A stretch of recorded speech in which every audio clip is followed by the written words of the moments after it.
What's up, guys? I am Colby. If you did not know me, I am been working in the innovation lab for the last 3 months, and I've been tasked with taking a deep dive into video games, specifically in esports and streaming companies. So I backtested it a little bit before I started. I took a look at some of the returns over the last 10 years, and I looked at companies like AMD, NVIDIA, Tencent, EA, Activision, Blizzard, etc. I took 10 companies and I found that their return was 28% annually, and $10,000 invested would have resulted in 125,000. So 12x in 10 years. And that looks very attractive when you look at the S&P returns over the last 10 years, which would have turned 10,000 into 28,000. So that has left us pretty bullish. But it is important to note that the companies who have been the winners over the last 10 years, we don't expect to be the biggest winners over the next 10. And we will talk about that a little later.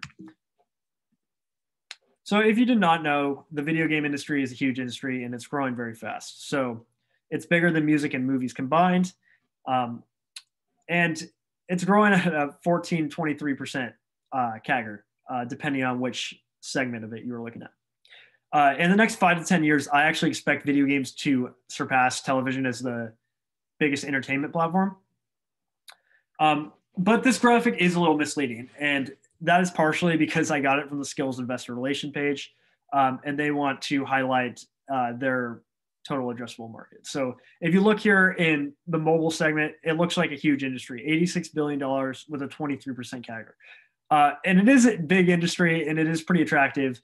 But the problem with it is Apple and Google take a 30% cut of all app purchases as well as all in-app purchases, which is pretty detrimental to their business model if they're only getting 70% of all sales. A similar thing occurs in the overall gaming segment with consoles. So Microsoft, Nintendo, and Sony have similar deals where they get a cut of all in-app purchases as well as game sales. And this makes it kind of hard to invest in just pure play developers because they're only getting about 70% of all the revenue they actually generate. So we have looked elsewhere to try to capitalize on this industry. So I just want to talk about this briefly. This is the anatomy of a $60 video game, physical copy. So when games were sold physically, you can see here the publisher got $27 of it and the platform got $7. So combined, they take a little more than 50%, and then the retailer takes a chunk and middlemen take the rest of the revenue. Fast forward to today, where games are almost all digital. 91% of all sales in 2020 were digital. And the publisher and platform have increased their power drastically. So they get much bigger cuts now. And it has made both segments slightly more attractive. But I will talk about how things are changing even further currently. So with the emergence of cloud gaming, things have started to change. So there's two main ways cloud gaming has been rolled out in the United States, at least. So the first way, companies like NVIDIA, Google Stadia, and Amazon Luna have taken the game streaming approach, where they have the servers on the back end and you stream games to your phone, laptop, or TV. The problem with this is the tech isn't quite there. There's a little bit of lag, and the game selection isn't great because developers want to control how their game is played and distributed, and they haven't signed deals with those three companies yet. The other way, and the more successful way so far, has been the consoles, their Game Pass model. So think of it like the Netflix of gaming. That's what they're trying to do. So you pay $5 extra a month on top of your online fees, and you get a library of games. And they now have games on release date.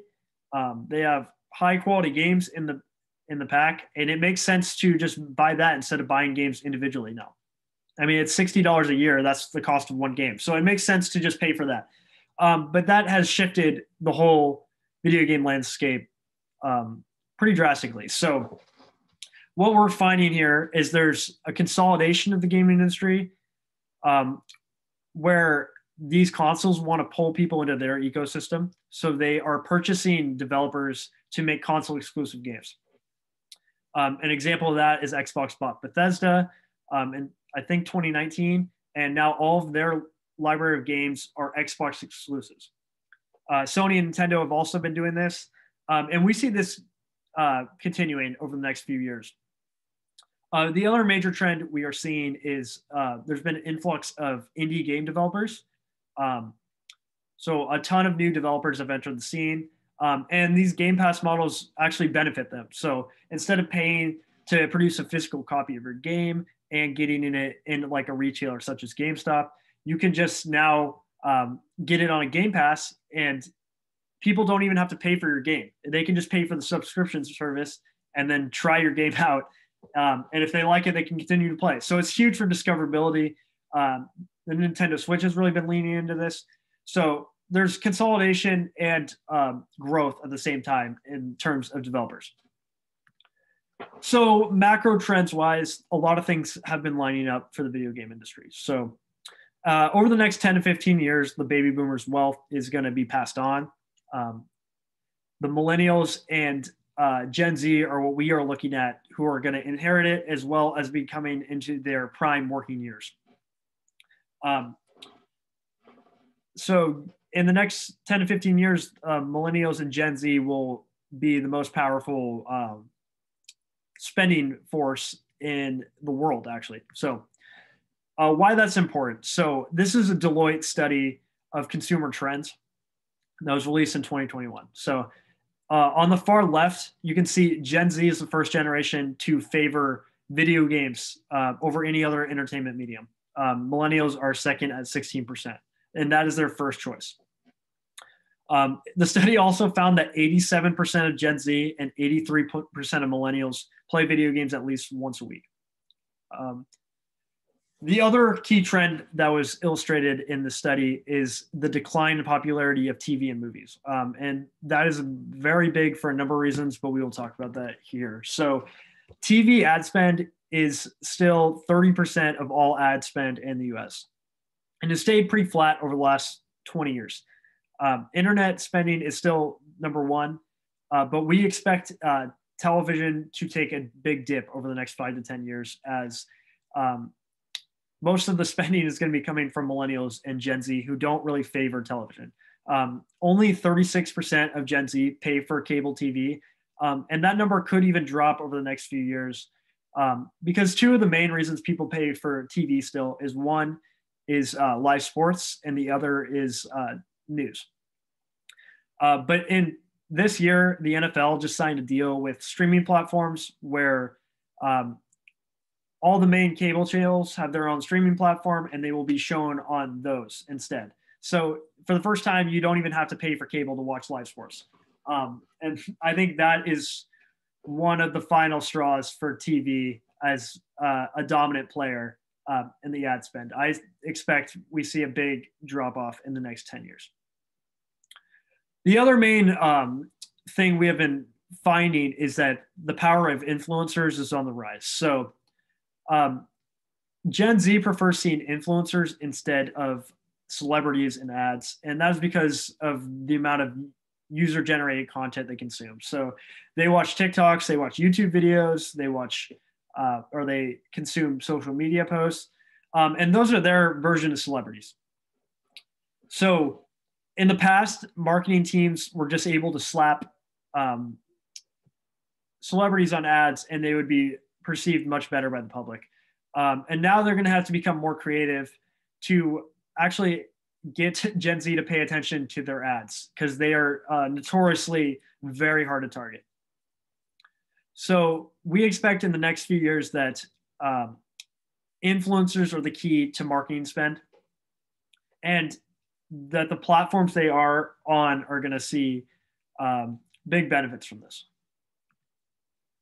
So I'm just going to end things off here with the investor cycle. So we see game developers up here in the late majority.